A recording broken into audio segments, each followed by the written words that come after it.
It's time!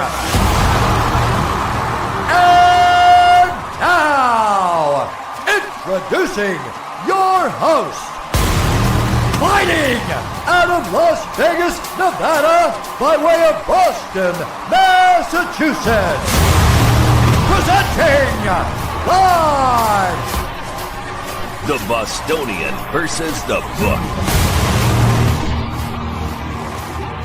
Follow the show on Twitter at Boston versus the Book. Here he is, Matt Perrault! Enjoy the show, enjoy the show, enjoy the show, enjoy the show.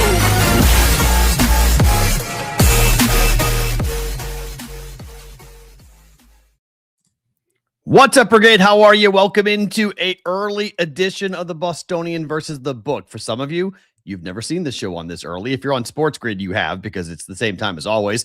My name is Matt Perrault. We are live on our YouTube channel at Boston versus the Book. That's the same handle for X and Twitter, whatever you want to call it. We are replayed on Sports Grid at 1 a.m. Eastern and 10 p.m. Pacific time each and every weeknight. Audio podcast, wherever you guys get your audio podcasts. There is a little bit of a hook here for me with this because I don't know, and I might need to jump out here to reset because, or maybe I'm going to be able to hear Adam Bjorn and it won't be that big of a problem, but I am fairly confident that there could be an audio issue here with Adam Bjorn, but I'm hoping I'm wrong.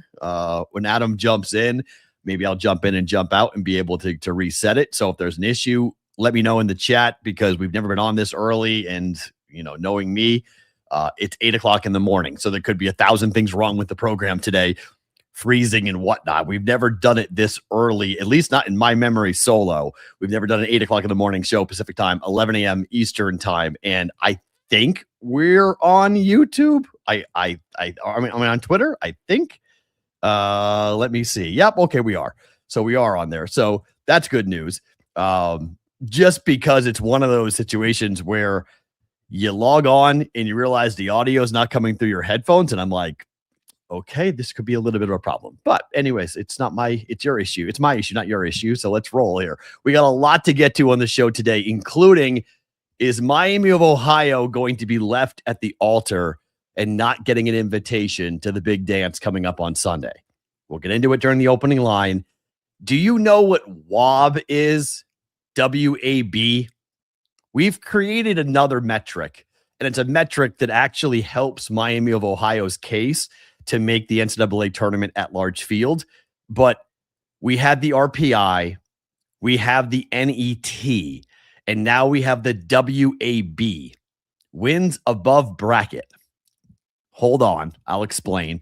I didn't know about it either until yesterday when I started jumping down, not the rabbit hole brought to you by Rabbit, but we will do that today, talking about the Big 12's court and what they figured out today or yesterday, that court was a horrible idea to have an LED glass court because they wanted to be tech and cool. And instead it was dangerous and dumb. So they had to change it out overnight for the semifinals because, I don't know, maybe those games are important and having the floor be consistent and having the floor be safe. Just something that maybe the folks at the Big 12 should have tested out a bit more before rolling it out for, I don't know, the biggest tournament of the season for that conference. So, you know, just a little thing in life. We'll do the rabbit hole, like I mentioned, with the Big 12. We'll get into picks and plays. There's a bunch of games tipping off as early as, well, in 20 minutes. We've got George Washington in St. Louis in the A10 tournament. I like SLU there laying 5.5. That number now is 7 for St. Louis. I think that they take care of business here today, but I could not be more cold betting college basketball than I am right now. So you probably should bet George Washington right now, given where I have been. But before we do the opening line, a reminder that our BvB ATS Survivor contest is live right now. It starts next Thursday. If you go to our website, thebvbshow.com, there is a direct link right on the front page that will take you to the contest. $25 to enter the contest, 5 maximum entries, and there will be 1 rebuy If you get knocked out in the opening round, there will be a chance to rebuy and come back in, like traditional Survivor contests. Some people on X were going, how is that a Survivor contest when you can rebuy? You can rebuy with Circa. You can rebuy with all sorts of different contests. That's nothing new to have a rebuy. So that's going to happen if you do get knocked out. If you have 1 entry up to 5 entries, so you could have up to 10 entries. I have asked some questions. Here are the answers to the questions that I had about the rules, okay? 1, if you pick a dog and that dog covers, you advance the entry, but the team does not advance, but you do. So we're picking it against the spread, and it's the closing number. Whatever Sport Radar puts up as the closing number for that game, that's the bet you're going to place, okay? So as you come in, you may want to wait till a couple minutes before tip time if it's a game you like, just to see where the number is, and that's the number that they're going to play off of it, the closing number, not the open, the closing number. You can take the dog, but if that dog covers but does not win, you advance, the team does not. It is a traditional Survivor contest in which you cannot use the same team twice, okay? This is on purpose. This is complicated for a reason, because everyone's doing these. And I wanted to be different. I didn't want to have the same rules and the same opportunity as everybody else. I wanted to make it unique. So this is a different type of Survivor contest. So to reiterate, we are picking 1 team every day to cover. If that team covers but loses, meaning they're a dog, well, you advance that entry. That team does not. You also cannot use the same team twice. So you can't just bet 1 team that rolls through the tournament and go 6-0 ATS. You can't ride that same team. You can only use that team once.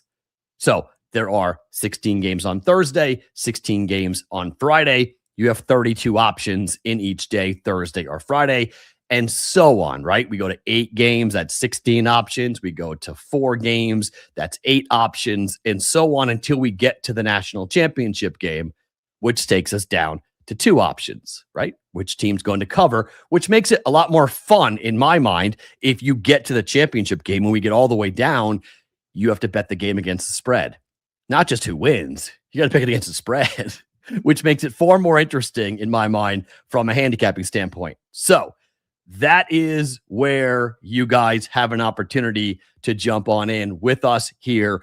The entries you must be entered into the contest by Thursday at 7 o'clock Pacific time, 10 o'clock, by the time the last game tips off, because you have 2 options. So when that game tips off, the contest will lock. If you lose, you can rebuy from Thursday to Friday, and then after that, you cannot rebuy. So $25 per entry, 5 entries maximum. If you went 0-5 on Thursday, you could rebuy and technically have 10 entries going. But after Friday, it locks. No more rebuys. So go tell people, go to our website, thebvbshow.com. Everyone likes to talk about how easy this thing is, right? Like what we do in the betting space is so simple. Okay. I know if it's so simple, then let's go. Let's see what you guys are capable of doing. Let's see how you guys are able to bet against the spread. It is not easy. I can tell you that right now. It is a challenge. It is a difficult thing to jump in and do it. And I am really curious to see how long this thing goes. My guess is it doesn't get past the second weekend, but that's just my own personal opinion on it. I mean, I hope I'm wrong. I hope we wind up seeing you guys make it forever, all the way to the end, all the way to the championship game. That would be awesome, but it might be. If you go 0-5 in the first round, maybe it's a sign not to rebuy. That's true. I mean, given where I am right now, I would totally agree with you. Like, I would agree. I am 2-10 this week betting. I am brutal. Actually, that's not true. I'm like 4-13. But on the Daily Juice, I'm 2-10 officially on the Daily Juice. I'm like 4-13 overall. So I've lost more than just the juice, and I've won more than what has been on the juice, but nothing to brag about. 4-13 is 4-13. So it's been a week. So maybe, yeah, you go 0-5 on Friday. Maybe. Yes, the idea could be you're due. And I mean, everyone in the space, I don't know if you guys have read the article in The Atlantic that came out. It's all over the place. It's about a guy who is a Mormon who was given $10,000 by The Atlantic to bet for an entire year, and he lost it all. Or he lost most of it. I think he lost half of it, 5,000. I forget what he was down. He lost a lot of money. And he's writing about how it all went, and like reading it. And I would love to have you guys read it, and then we can talk about it next week or talk about it on the Discord channel, because I think it's fascinating when people who have never gambled before get involved in gambling, and then they don't listen to any of the advice that people give to new gamblers. Like, for starters, I know you're betting with somebody else's money, but it's still money. It doesn't matter if you're playing with free rolls or you're playing with, an entry to a contest. You still want to win the contest. You're still trying to win. But when you come in and someone gives you $10,000 and you're betting $100 a game out of the gate, and then by the end of it, you're betting $500 and $1,000, that's just dumb. Like, we talk about bankroll management. We talk about, being consistent. We talk about staying within your means and being smart. And the guy who wrote it did the exact opposite. And so for people who get to write stuff like this about the gambling industry and sports gambling in America, and they don't listen to the things that we have been telling them to do for a really long time, that makes our head explode.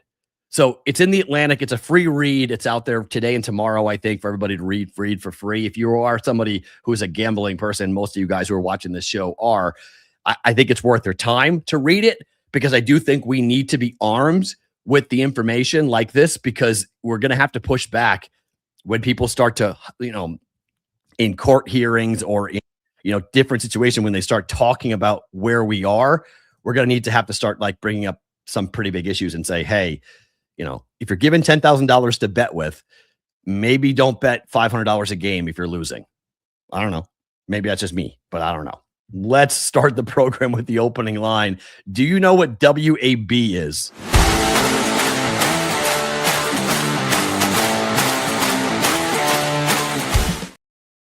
I don't know if you guys can hear that, but that's not in my headphones like it's normally. It's coming out of my computer, which is not really what it's supposed to do. So I may need to jump in and jump out when Adam comes on, because something's not right with my headset. But that's what I get for starting the show early. Opening line. Do you guys think that Miami of Ohio on Sunday is going to get their name called? They're 31-1 to make the NCAA. So they are 31-1. And they are now on the bubble because they lost to my alma mater. UMass took care of business yesterday and knocked them out. Ruined their season potentially. The RedHawks have the 346th ranked non-league schedule. Now, that's not by choice, according to associate head coach Jonathan Holmes, who said that he was told no, because he's the head of scheduling. He was told no by 75 to 90 teams that he wanted to play. The A10s, the Mountain West. He said, quote, I guess you could say we were in scheduling no man's land. We didn't fit the profile of what anyone was looking for. We've heard that story and refrain so much in college basketball. We tried to play a harder non-conference, but nobody would play us. Well, okay. Whose fault is that? I don't know whose fault that is, except we have to go on the facts. We can't say, well, you tried to play a harder schedule and nobody would play you, so we're going to give you the benefit of the doubt. No, your resume is what your resume is. Okay. Period. It is what it is. You're 31-1. But we're starting to find out some more information just about a metric that I've never heard before. Okay. This is called the WAB, the wins above bubble. And I'm serious. This is new. This is not fake. This is new. A resume metric that measures a team's total number of victories compared to how many wins the average bubble team would be expected to rack up against the same schedule. Never heard of it before yesterday. Okay. What the hell is WAB? WAB evaluates Miami differently than other metrics. The RedHawks fell to 37th with that loss yesterday. They are ahead of Iowa, St. Louis, Texas A&M, NC State, and others when it comes to this metric. And before you say, well, Matt, no one's going to use the WOB, hold on a second. The committee head talked about it at the end of February, that wins above bubble is important, especially when it comes to selecting teams in the field. It is a new metric that nobody really has talked about that we all probably have to consider now about Miami of Ohio and whether or not they're going to get into the NCAA tournament. WAB. What is it? Well, here's how the RPI was calculated back in the day. The RPI, the Ratings Power Index, that was the first time we really had that conversation. That was ranked by a team's winning percentage and average opponent's winning percentage and the average opponent's winning percentage. The net came to be back in 2020, where we now have quadrant 1, quadrant 2, quadrant 3, and quadrant 4. The number of quad 1 wins versus number of quadrant 3, 4 losses will be incredibly important when it comes to selecting the NCAA tournament at large bid and for seedings. When it comes to Miami of Ohio, they have 0 quad 1 games. None. Not played a single team that factors into a quad 1 situation. This is where analytics goes a little bit haywire for me. And I like analytics. I like numbers. I use numbers for betting every single day. I use KenPom every single day. I use as much data as I can for NBA betting and college basketball betting. But at the end of the day, we sort of have to just use our eyes. Do we not? 31-1 is 31-1. I am putting Miami of Ohio into the NCAA tournament. If I have my way, and I don't, but if I did, I'm putting it in. And I'm not going to use the WOB as justification. Just like the RPI and just like using these metrics to determine who is good and who is not. And you can make the argument that you should be seeding Miami of Ohio in the 12-13 range, and I'm okay with that. But I am putting them in. Even though they lost to UMass, I'm putting them in as one of the 32 or so best teams in college basketball to get an at-large bid. And there's numerous teams who are on that at-large bid side of things that will get automatic qualifying bids by winning their conference tournament. But I'm putting Miami of Ohio in. I don't know if they get their name called. I don't know if we can justify, if you're the committee and you're standing up there and you're going to say that this team gets in over an Oklahoma, over a New Mexico, over a Texas, that Miami of Ohio belongs in because of a metric that no one's heard of before and nobody knows much about, I think we have a problem. I think we have a problem. And I don't know if the committee is going to be able to handle the pressure that's going to come down on them and the ripping that will come down on them come Monday if they leave out a team like Auburn, a team like Texas, a team like Oklahoma, and they put Miami of Ohio in over them. They can probably get away with it if they put them in over a New Mexico or they put them in over another mid-major. But if you put them in over a power conference team, I think we're going to be in for a little bit of an issue. Here is your last 4 in, last 4 out. Miami of Ohio, by most bracketologists, they are one of the last 4 teams in. Texas is in, VCU is in, and SMU occupies that very precarious last 4 team in. First 4 teams out, Oklahoma, New Mexico, Auburn, Indiana. I would cross out Indiana, but the other 3 I think are problematic. The other 3 are difficult and dangerous, and 2 of them are playing. Arkansas, Oklahoma, huge game today.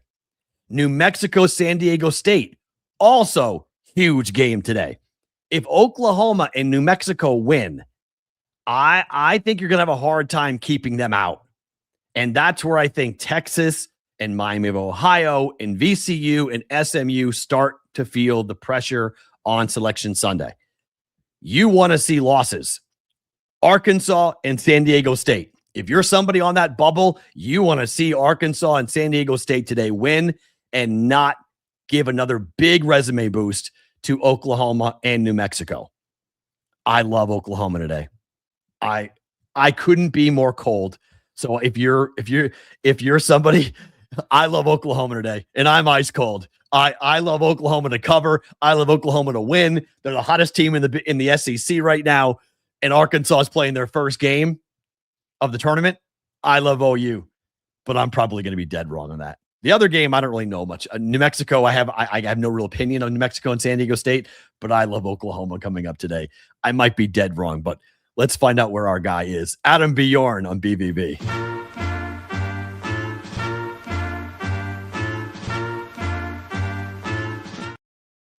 He is the one and only Adam Bjorn, joining us from a hotel room somewhere. How are you, sir? How are you? I'm good, and I'm right down the road here in Las Vegas with you, Matt. Are you really? I am. You're in town. I am, because I'm in the the National Handicapping Championships this weekend at the Horseshoe. Look at that. Okay, there we go. I finally figured it out. I was like, what's going on? Okay, so you're down the street. Can you hear me okay? Is that all right? Yep, I can. Okay, because I have an issue with my microphone, so I'm glad. All right, so I got a bunch of questions for you going on, but I saw you shaking your head about Oklahoma. No, Oklahoma's a bad play today. You like Arkansas? No, I'm actually saying the house is going to need Oklahoma big. We're looking at like 80+% money in Arkansas, 90+% master money on Arkansas. So I hope your cold streak turns and this wins outright, because even the money line, there's action on Arkansas. So yeah, hopefully you get this one. Anything else in the SEC tournament today? There's 4 big games that really, Florida and Kentucky. Anything else that jumps off the screen? Florida and Kentucky, maybe it's an early one. Kentucky, Florida is Florida, it's 70+% of the money's on Florida, 80% plus of the master money's there. Which other game is? Oh, the Oklahoma game is a big one. Alabama, the tie game. Yeah, Alabama, the money's all over them again. The other big games of the day, Tennessee, Vanderbilt's getting a ton of action, heavy Tennessee side. Miami, Florida over Virginia is getting a lot of big action. Utah Valley over UT Arlington as well, getting a lot of action down there as well. Really? That's an interesting. Okay, there's a game I wouldn't expect to have a lot of action. And then the other one, the Ohio State, Michigan. Ohio State getting heavily bet there, over 70% of the money. However, 82% of the money, master money's on Michigan. So maybe that ends up being a bit of a day to play, which we're running hot on lately. There was a UFC last week. Was that last week that we got that one? Yes, sir. Saturday night, you had that. Yep, with Oliveira coming in on that. That was everybody. I got caught in that one. I got caught up in the wash with Max Holloway on that one. Everybody else is on Oliveira. Data play was on Oliveira. In terms of handle, like, what do you guys see action-wise? Clearly, the NCAA tournament is going to dwarf it, but how is the action in this weekend for the conference tournaments?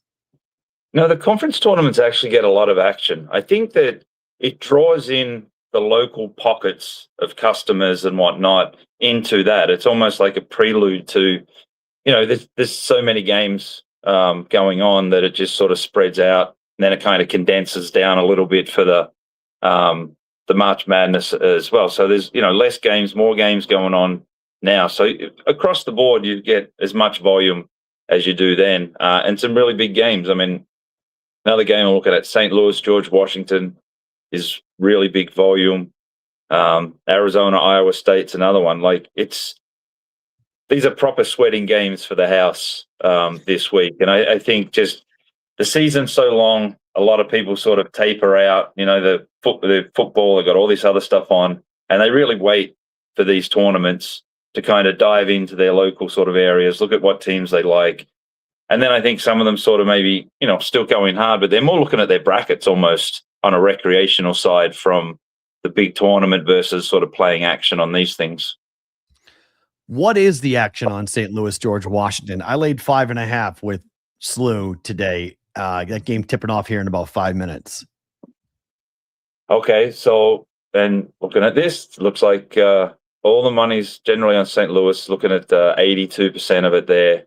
84% of the master money there as well. But you saying you laid 5.5, and it looks like it's a solid 7 now. So definitely some CLV there for you. Okay, we'll see. I mean, it's done nothing for me lately, so it's being on the movement side has not been beneficial to me, unfortunately. Maybe today will be a tiding that will turn. Do you see professionals attacking the mid-major and the smaller conference tournaments than recreationals? Clearly, but what is the master money when it comes to the big tournaments like the ACC or the SEC tournament?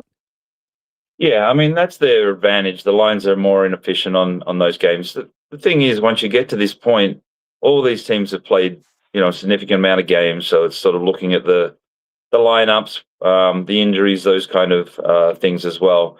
But that, they're the weaker numbers on those lesser conferences, lesser tournaments. But you also get a lot of conference play during the season and that. So you get an idea of roughly where they should be against each other and things like that. Who has to, put in a bigger effort to get to next week and some of those things as well. So it's generally across the space of it. Maybe they slow down a little bit because the shop's eyes are looking at it now. The numbers are a bit more efficient than they are in December and January. But they still come. I mean, I'm looking at the master charts and it's still as strong as a bulk of them. I mean, a game like Northbridge, Cal Irvine, it's probably 80% of the volume on the game is master money. Oh, well, I mean, that's not too shocking just because it's right. Can you name 2 players on that roster? 99.999% of people cannot name 2 players who will play in that game. So makes sense. Yeah. On that.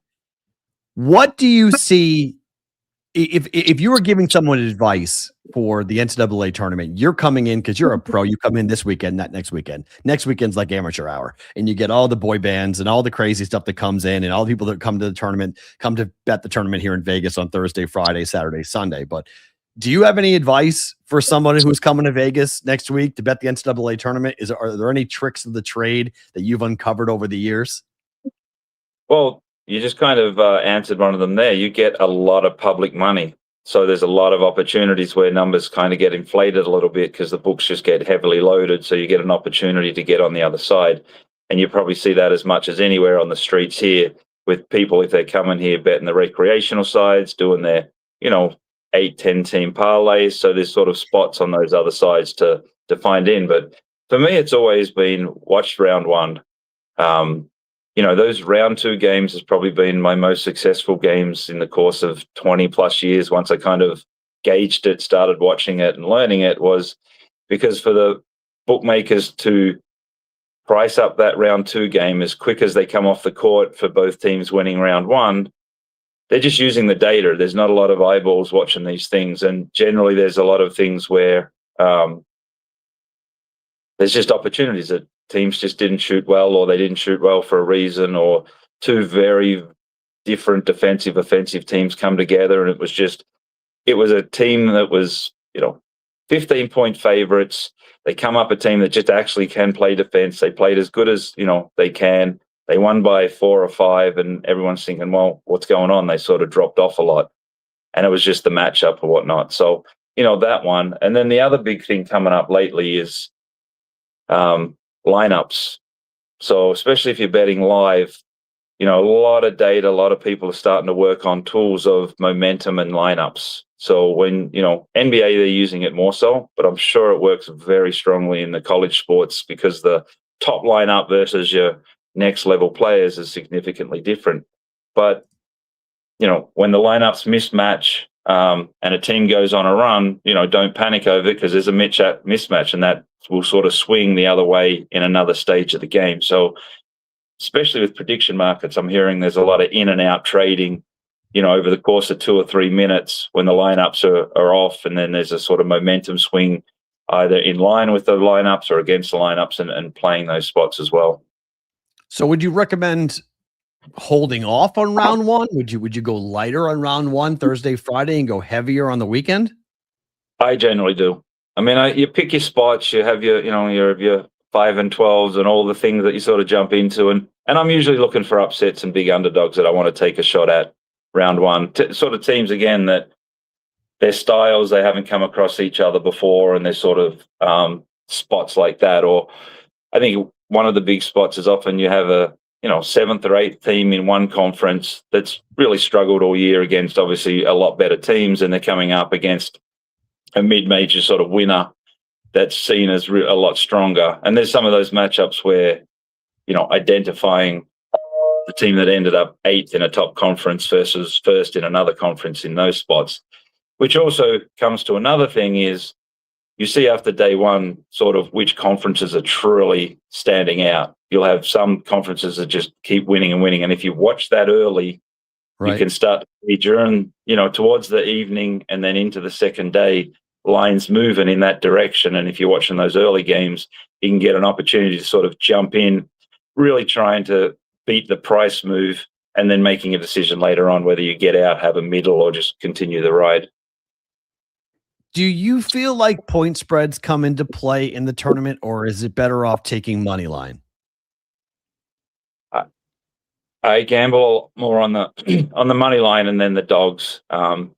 It's like playoffs. There is no future after this, so you kind of get it where some of the big teams will run up and then they'll take the gas off. They know that they've got another game in 2 days, so there's sort of some of that balance as well. But yeah, it's some of those big numbers you can sort of backdoor cover, or you get the other team gives up. But the lower teams will play all their effort, all the game, versus a top team that may sort of back off, and if you're betting the favorite, you lose that backdoor cover versus being on the other side. Yeah, and that's kind of the way I have been betting it recently, because I don't like sweating the fouls and the free throws at the end of these games. If I've laid 9 or laid 10 and we're watching these hackathons going on, and it's like, my gosh, I'm right there on the number where, okay, if I just sucked it up and bet the juice, and you only pay the juice when you lose, and it can catch you. I'll give it to you. I mean, Team USA baseball lost to Italy. That was a minus 1100 favorite, and they lost. So you can lose. But if you go 2-8, yet you hit the 2 or big plus 6-1, 7-1 dogs, you're making money going. I mean, your record might stink, but you're making money if you take those big dogs to win outright, right? Yeah, and I've said this, that my lifetime strike rate is probably 25 to 30%. Wow. I'm not needing to chase 53, 55 because I'm betting futures, I'm betting horses, I'm betting dogs, and all that kind of stuff. So I'm a Hall of Fame baseball batter at 300 sort of thing. So a lot of people get wrapped up in trying to hit the certain percentages or things like that. But depending on your style, depending on what you look at, you've really just got to match your own record versus the type of plays that you're swinging into. Does that ever play? I mean, mentally, do you care? Your record means nothing. It's the bankroll. That's what matters, not the record. Is that all? Is that how you justify it? Because I think some people would go, my gosh, I've missed 9 in a row, but that 10th one that gets there, I end up becoming profitable. I just got to get to that 10th one. Yeah, 100%. Records don't matter to me. It's, finding winners, finding odds. And I've known for a very long time, and it was, in the beginning, yeah, it's tough. If you're betting just spreads and you're laying minus 05, minus 10 every time, then yeah, you've got to win more than you lose. But if you're, and again, going back to sort of the baseball hitters, you're going to strike, miss 7 out of 10 slots. And it's, since I've kind of learned that analogy, it's probably actually helped me, 20 odd years ago when that sort of came onto my radar. But that's just sort of the name of the game. It's even the guys that are betting golf, they're betting 10 guys, averaging anywhere from 20s to 200s. So when they bring that down, it's probably a 3-to-1 shot, even maybe, it's things like that. So it's sort of balancing out what your goal is, what you're trying to do. And ultimately it's the ROI investment, is what the end of the day goal is. Yeah. I think the content space has sort of ruined a lot of players for that reason, because obviously I'm in it, and obviously my people look at my record, and it's okay. what's your record versus what did you do? Like I had the Seahawks to win the Super Bowl. So I had a 16-1 ticket on Seattle to win it all. So obviously, like I was hedging off of that. Like my overall record in the postseason wasn't good, but the ROI at the end of the day was very good for the NFL last year. So I think that is part of the issue. I don't know if you've read the article in the Atlantic that came out yesterday or not yet, but essentially a writer who is a Mormon who's never bet before in his life was given $10,000 to go bet with, and he lost almost all of it. And he was betting $100 a game out of the gate, right? Never bet before in his life. He starts firing $100. And then by the end of it, he was betting $500 and he was chasing and he was losing. And it's, you look at the people who are going to come in next week to Vegas, and like I was talking about it earlier, but like you have to pace yourself, right? If you haven't done this before, you can't be chasing. If you were betting 100, you can't go and bet 500 if you're losing, right? You get yourself in trouble that way. 100%. I mean, chasing, you're guaranteed to lose in that style. It was actually, I was at a conference in New York this week, and we were sort of joking around again from a bunch of Irish guys and on the horses and that, because we've lived this so long and we understand it, and sort of the joke within is, well, you can't win if you don't bet. And there's sort of this famous Twitter thing out there. One guy at races, I don't know where he was, but it was, and he was just going, you know what, good things happen to bad people, whatnot. And then he says, you just got to keep on betting. Keep on betting. You'll get a winner eventually, whatnot. But on the bankroll management side, you're better off working down. If you're going to start at 500, work down to the hundreds until you get back on that roll. But going from hundreds to 500s to that sort of chasing, it's kind of the old roulette or blackjack, or, when you sort of double up your bet, saying this will never, it'll hit eventually, and then it just goes, and then you're beyond the amounts that you can catch and things like that. I've seen that many a time. So, it's find your number, know what your bankroll is, know what you're happy to lose. And when you get there, just calling it a day rather than sort of chasing it down. But yeah, it's tough. It's all mental. I mean, it's all mental of how to play this out. Is. Yeah, it really is. I can't remember the strategy, the name of the strategy, but I've seen it more often in the last 2 weeks than I have in a long time about that. Take your blackjack or your roulette. You bet 10. If you lose, you bet 20. You lose, you bet 40. You lose, bet 80. If you lose, bet 160, then you bet 320. You just start to keep on compounding it, and eventually you're going to get there. And it's like you start doing the math in the whole thing, and you're like, you're hoping that you're one day gonna hit, and if you don't, you're down. Your whole bankroll's gone. So be careful with these crazy strategies that people are pitching to you guys. Correct. And the one thing I do mess around with on roulette is, so I'll ask the kids, give me a couple of numbers, and then I'll play the numbers either side of that. And if you hit one, you double up the chips. If you hit two, you put another chip on. And when you lose, you go back. And it's just single bets. The only time you're up is when you win, kind of thing. It's the only way to play it. Otherwise, you just get into trouble chasing that way.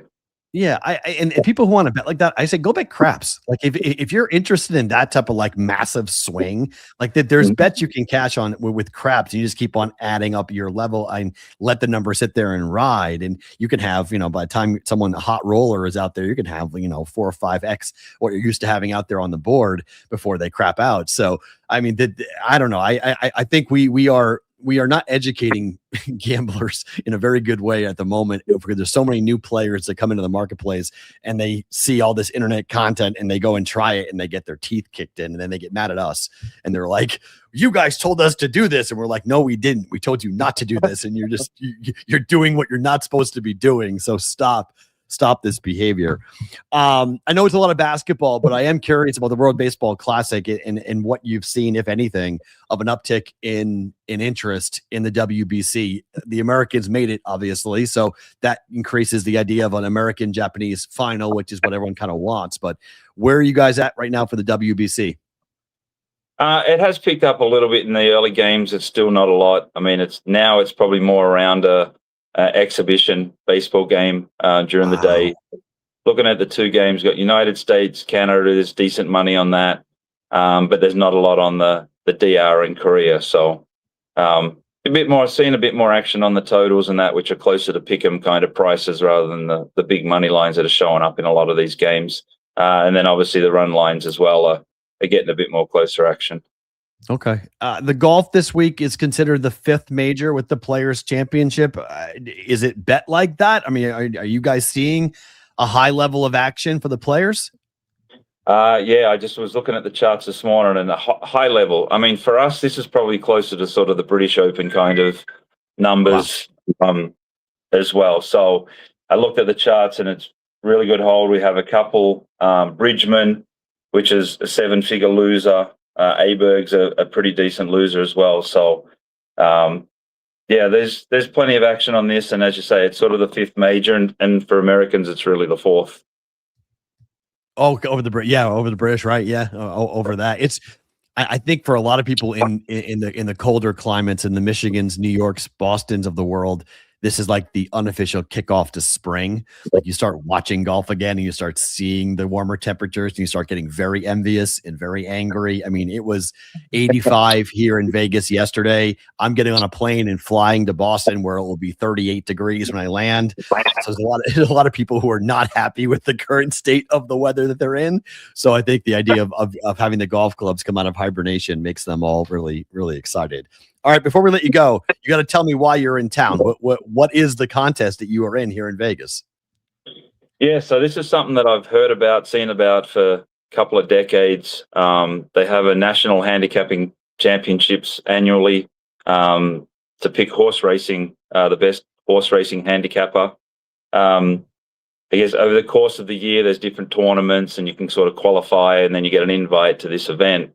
So I'd sort of played a contest a bit more, and from my Breeders' Cup, where I finished 12th, got me an entry into this weekend. But I went into the room yesterday, so there's 800 plus horse betting degenerates just like me, so I'm in the perfect spot.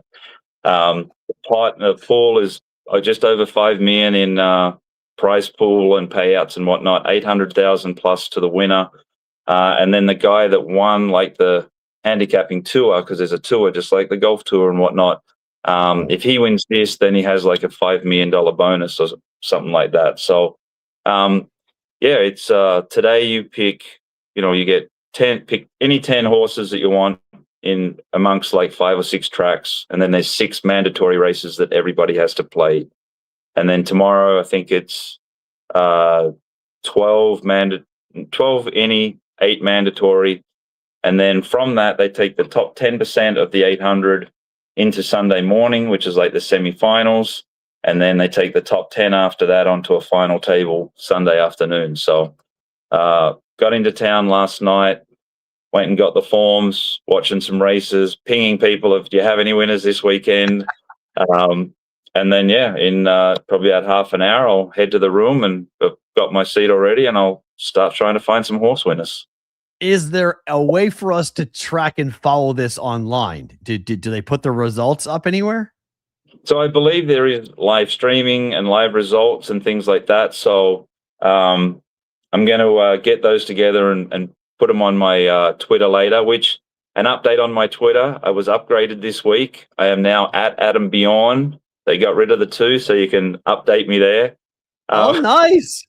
The other one still works from what I understand, but yes, I got a message a couple of weeks ago or something about if there was one I'd like to change to, and I had seen that Bjorn was without the 2 was dormant for a very, very long time. So I put it in and got word last night that it's been changed. So all right, Adam Bjorn with no number 2 is now the official handle for you. All right, we'll be watching. Best of luck to you. Thank you for doing the show early. I'm glad you're in town. We'll be following along, and I'm excited next week to hear how you do. I didn't want to say to you, this is perfect, I'll be in town, because I know, you don't know where I am and whatnot. But when we said, I said, can we do this Friday? And you, yes, but can I do it early? I'm like, perfect. So the universe working great ways. Best of luck, my friend. Thank you for the time. We'll catch up next week. All right. Thanks. Later. Adam Bjorn joining us here on the Bostonian versus the Book every Thursday, now on a Friday, joining us here on BvB. Best of luck to him in the contest, in the handicapping contest. My gosh. Betting horses. Oh boy, that is some tough. That is way above my pedigree and pay grade to be able to go ahead and do that. Let's talk about what happened last night in the NBA.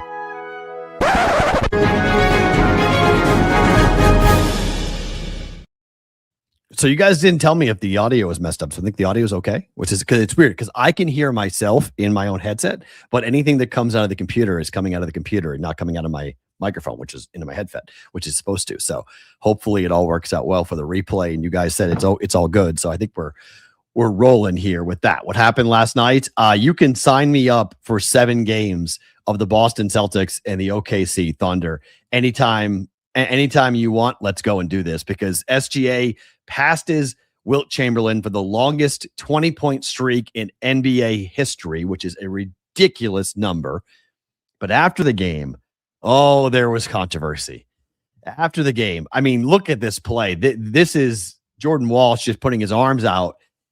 On his way up, SGA loses the basketball, but the referees call a foul, and they put him on the free throw line. The Celtics were not happy. Boston had a chance to win the game with 0.8 to play. They had a 3-point shot by Peyton Pritchard, fall short. And there was a foul call. That was a foul. Chet Holmgren got hacked. Tie game. Boston winds up losing the game by 2. But afterwards, Jaylen Brown and company, not happy. Quote, "We commend players for playing the game the right way, but we give the benefit to those who are trying to manipulate the game. I just don't think it's basketball. All the foul baiting, it's whatever for me." That's Jaylen Brown commenting on SGA, the reigning MVP and the defending champ. He's not alone. There are a lot of folks who are really angry about the fouls and what has happened here for the Thunder. And now that they've won a ring, and now they're getting all the shine, and now they're getting all the attention, that people are starting to call it out publicly. Celtics Thunder with a healthy Jason Tatum, sign me up. That will be an unbelievable NBA Finals in June if we get it. That is what we really should be given that. Just because now we're starting to see a bit of a rivalry. The team that won the championship in 24 against the team that won the championship in 25. And we got kind of stolen for it last year because of the injury to Jason Tatum. And now we could potentially have it again or have a shot at it in this NBA Finals this coming June. Please give that to me as well. I don't know if the LeBron situation factors in, but I do think there are some players who now feel comfortable talking about players who are flopping and players who get to the foul line consistently because they're not actually fouled, but they make it look like they've been fouled. They're very good at in real time. It looks like they got murdered, but in reality, they did not get touched. And that's on the referees, and that's on refereeing and officiating in general in pro sports is extremely difficult. And you give the benefit of the doubt to the reigning MVP, to the champs. That's just the NBA has done that forever. Michael got calls, Kobe got calls. It's very not unusual for this to happen. However, when you have a Jaylen Brown and you have a player who was and could be, in the room, if you will, for an MVP this year, now calling out a guy who he's competing with, another MVP, saying, "Hey, I don't like it. This is not basketball. This is not the way the game is supposed to be played.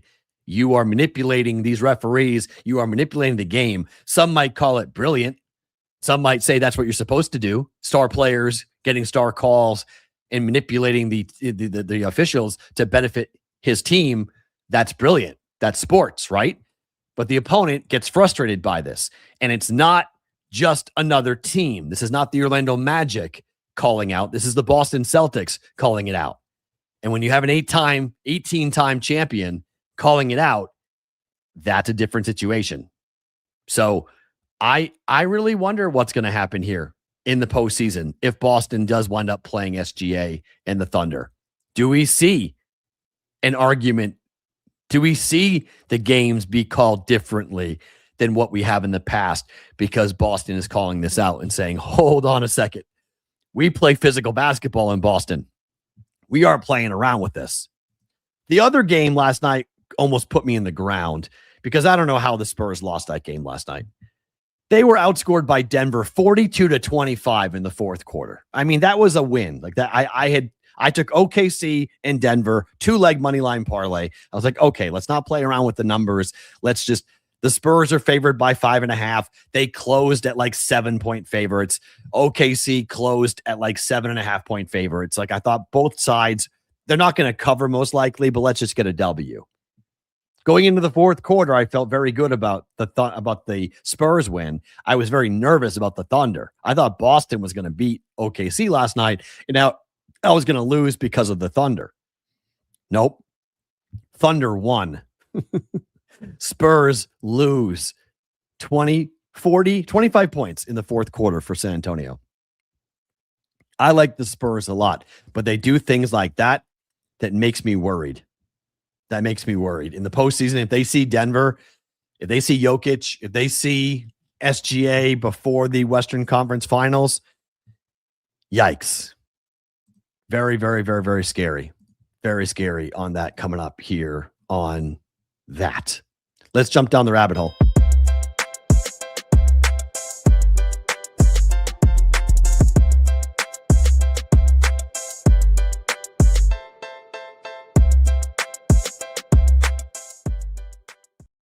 Our friends at Rabbit, they bring you the rabbit hole. You guys can jump in here with them and get 5 free Rabbit cash by using the code Rabbit5 at sign up. What is Rabbit? Is a peer-to-peer sports betting platform that you create the market. Challenge your friends. Take your smack talk from the group chat into actual bets, into actual action. You challenge your friends. You set the house. You set the price, not the house. You create and share customized sports picks at Rabbit. Download the Rabbit app on Google Play or the Apple Store and make sure you use the code Rabbit5 when you sign up for Rabbit with Rabbit Cash to give you a free trial using Rabbit, the peer-to-peer sports betting picks. I need to know who thought it was a good idea for the Big 12 in their biggest tournament of the year, in their biggest moment, with Arizona and Iowa State and Houston, all legitimate national championship contending teams. Who thought it was a good idea to experiment with a court that nobody had ever used before? A glass LED basketball court for the biggest tournament of the year goes down as one of the stupidest decisions I can remember anybody in major college basketball making, because nobody asked for it. Nobody wanted it. They just decided to do it. And now they have to swap it out for the semifinals and the finals because players were slipping, players were complaining, and the entire thing looks stupid. I mean, one, the color of it is weird. And we've had weird colored courts for a while. That's not what's unique. But okay, so you can put things on the court, you can put different logos up, and you can put when it's a timeout, or you can put the scores, or you can put different fun things. This is great for a Saturday afternoon game in the non-conference when you're playing, I don't know, it's Kansas against, Northern Kentucky. Not when it's Arizona, Iowa State. Not when we're talking about a massive game because a number 1 seed most likely gets awarded to a team that wins the Big 12 tournament. That Iowa State can go from a 3 seed to a 2 seed. That Arizona can go from a 1, maybe the 3rd one, to maybe the overall number 1. If Duke gets knocked out, Arizona has a chance to be the number 1 seed overall in the tournament. Like, you don't play around with this stuff. You just don't do this if you're the Big 12. It's one of the most unforced errors I can remember anybody doing this. Like, it was dangerous at worst. It was stupid at best that the Big 12 chose to go ahead and do this. And now they have to repair this PR nightmare. Brett Yormark, the Big 12 commissioner, said, quote, after consultation with the coaches of our 4 semifinal teams, screw the other coaches, by the way, I have decided that in order to provide our student athletes with the greatest level of comfort on a huge stage this weekend, we will transition to a hardwood court for the remainder of the tournament. We look forward to a great semifinals and championship game. What about the other games, Brett? What about the quarterfinal games? What about the opening games? What about other? So they just got screwed. Those teams that played on a wacko court. Jeff Goodman, who covers college basketball, he's been all over the place, ESPN, Fox, and more. Floor is already being replaced. Good riddance. Yeah, good riddance. Because it was a stupid idea to do this. It made no sense to me. Who decided to do this? Who got pitched this? And they're like, oh, let's be unique. Let's do something that no one has seen before. A glass court, an LED court. Can we please just play basketball? Can we please just play basketball and stop this? Do not understand at all who determined that and why in the world. I mean, I think it impacted the game. It impacted betting. Look how many blowouts there were in the Big 12 tournament. It was ridiculous. There were so many blowouts. Up to this point, it's been a bad deal. It's been a bad deal. Yeah, Whitrock said, I was shocked it even made it through the women's tournament. It did. They all got screwed too. Women's tournament got completely, I mean, anybody who played in that court should be furious going, how did you make us play on this? Why did you make us play on this?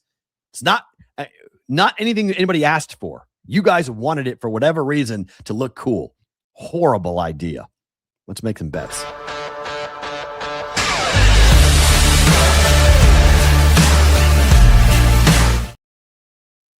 Just the Picks being brought to you by the Betting Pros Prop Bet Cheat Sheet for NBA players. Go check it out. Download the Betting Pros app or go to bettingpros.com/NBA props. Check out the Prop Bet Cheat Sheet, analytical-based prop betting that's available for you. I like Kentucky and Florida over. You saw all the money on Florida, according to Adam Bjorn. They're heavy on the Gators. I like the over, 159.5. You should bet against me on all four of these bets. You should bet against me, 100%. I am dead ice cold. I'm 2-10, and I think I don't even know the last time I hit a bet. It was 2 days ago. I've been awful. I was 15-8 last week on the Daily Juice. I'm 2-10 this week. It's been brutal, but I think we see offense. Kentucky, Florida. I think we see these teams run. I think the total now is 160.5. But I like offense here for Kentucky and Florida. Florida's first game of the tournament. Kentucky's got 2 victories. It'll be a Kentucky home game in Nashville, and we got a track meet, I think, up and down the game into the 80s. Same thing with UMass and Toledo. Both these defenses stink. They can't stop anybody. UMass's defense can't stop anybody. Toledo's defense can't stop anybody. I think we're looking at offense here for UMass and Toledo. Last 2 games for UMass have gone over. Same thing for Toledo. These teams played one time. The game went over, 151.5 in that game, 158.5 the total now. We're going over UMass and Toledo. I mentioned the Big 12. I like Iowa State. I think they could win the game outright here. It is Hilton South. Arizona is really tough, but Iowa State's been leaking oil for a while. They're due to have an unbelievable shooting day. They're due to break out of their slump, and potentially there might be a win here for Arizona. But if they do, I don't think we see a cover for Arizona. I like Iowa State close. I'll take the 4.5 points with the Cyclones here for tonight. Oklahoma, as heard, everyone's on Arkansas. I'm against everyone. I like Oklahoma. I'll take the 6.5. I'll sprinkle money line. Oklahoma has to win this game. If they don't, see you later. Oklahoma's not going to make the tournament. They're going to be left out. Win and they're in. Lose and they're out. I think Oklahoma's playing such a hot brand of basketball at the moment. Sprinkle money line, but I like Oklahoma to keep the game close and potentially win the game outright against Arkansas here today in the SEC tournament. And finally, St. John's and Rick Pitino. He doesn't lose. Rick Pitino does not lose these tournament games. I don't think he loses today. In fact, I think he covers. That game just started, I think, right? In the Big East tournament. Let's see. In the Big East tournament, that game, no, it starts at 2:30. Sorry. Okay, so 2:30 start time for that. That number at -8 or 7.5. I like St. John's to win and cover coming up here for today. We will do a quick bonus time. Nothing too crazy because I got to get on a plane. But if you guys are watching live, don't move. We'll stick around for a couple of more minutes. If you are watching on the replay, thank you for being here. Thanks to Adam Bjorn and BetCris Arizona for being here on a Friday. best of shows on Monday and Tuesday. For those of you who are watching on Sports Grid, for you guys who are live, there will not be a show Monday or Tuesday. We're back live on Wednesday as I come back from New England. So we'll be off a little mini spring break for me. Not that long of a trip, but a mini spring break for me to jump in here with that. So we're going to go ahead and take hold of that one with a Monday, Tuesday, quick break, back on Wednesday. If you guys are watching live, bonus time starts now.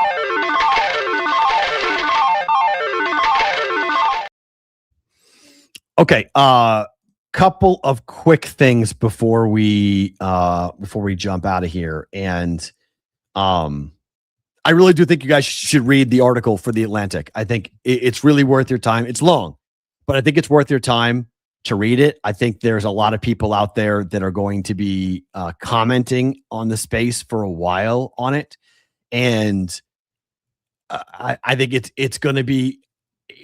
I'm glad that it's free, so everybody can read it, so everybody can kind of have the same operating of it. Like, well, I only read the headline, or I only read, like, it's worth reading because it does point out a lot of the pitfalls that come from gambling. And again, this is somebody who is given $10,000 to bet with. This is somebody who does not bet. It's someone who he is a Mormon, and he talks about his faith a ton during the article. I don't really know why his faith had anything to do with the article, but it's definitely news of the industry. It's definitely being talked about by everybody in the gambling space today.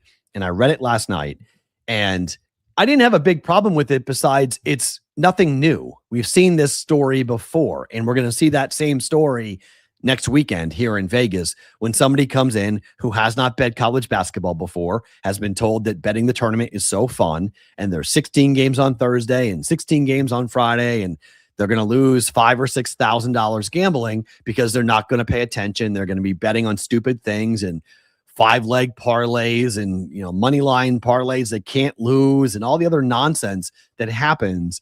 And you chase, right? Oh, I'm down 1,000. Let's put $1,000 on this. And okay, now I'm down 2,000. Okay, now I'm going to put $4,000 down. Like, these are things that we have all seen before, and we know what happens. We know the dangers. So I like articles like this because it helps us see, go, that's what we don't do. Like here, that's not what we do. We don't do that here. And I don't talk about that, but we also can kind of shine a mirror on what people will do, because look, the advertising for gambling, the way that the same game parlay is pushed, the way that we have John Hamm and all these other celebrities pushing gambling, I do think there should be some level of control. I do think we should talk about how many times we're allowed to air gambling commercials during games. I do think there should be limitations to it. I think having in-game content for sports betting is somewhat questionable. I mean, there's a lot of things that I would say it's okay to discuss. And I think the industry even would be okay with having conversations about what is a sustainable relationship with the public. But we haven't had any guardrails. There was a story that came out today about how much money is being thrown in the prediction marketplace advertising pool. And it's basically like 3-1. Kalshi basically is 3-1 to FanDuel. And we've talked about how much FanDuel is out there and in our faces and how much they spend on marketing. They're getting tripled by Kalshi. And nobody is asking any questions. Nobody is policing it. Nobody is keeping anybody in check. So I think the industry, those of us who want to be in the industry long term, those of us that want to see sports gambling continue to be a fun entertainment outlet for adults, I think there are a lot of things that people on our side of the aisle would be willing to concede in order to keep this thing going. But there is a big worry about an overreaction and an overcorrection that is going to happen at some point in the very near future because of what has happened with the prediction marketplaces that are making the FanDuel and DraftKings of the world look like small-time spenders. And there's nobody asking any questions. Yeah, and the states are not getting their tax dollars. Exactly right. The states are also not profiting from all that money coming in on the prediction market side of things. I mean, even here in Nevada, Kalshi was not afraid to take over the most busiest intersection in the entire state, and they bought every single billboard for the Super Bowl, all of them. They did the same thing for the election, and that raised eyebrows. That caught my attention. I was stunned at that.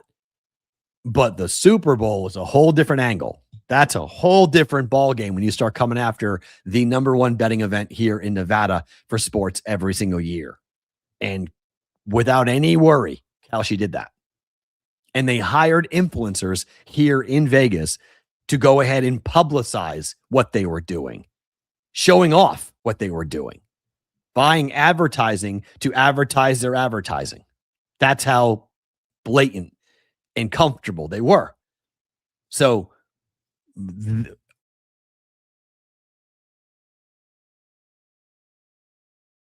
it highlights the things that we talk about, things that are dangerous. Don't get caught. So sorry to cut the show a bit short today, but I got to get on a plane. Appreciate you all being here. Thank you to Adam Bjorn. Thank you to BetCris Arizona. Enjoy it. Enjoy the break. Let's see what Selection Sunday looks like. I'll be on the Discord channel at some point during the break on Sunday or on Monday to talk about the bracket. So definitely, if you guys haven't jumped in on that, it's easy to go ahead and jump in the BvBshow.com for that. It's free to join the Discord channel. It's also where you guys can get into the ATS Survivor contest, which is going on right now, which will be live until Thursday night when the games begin. That will lock $25 entry for an ATS Survivor contest. Winner take all, up to 500 entries available currently for us to get involved with that. Have a phenomenal weekend. I will talk to you on Wednesday for the next live BvB presented by BetCris Arizona.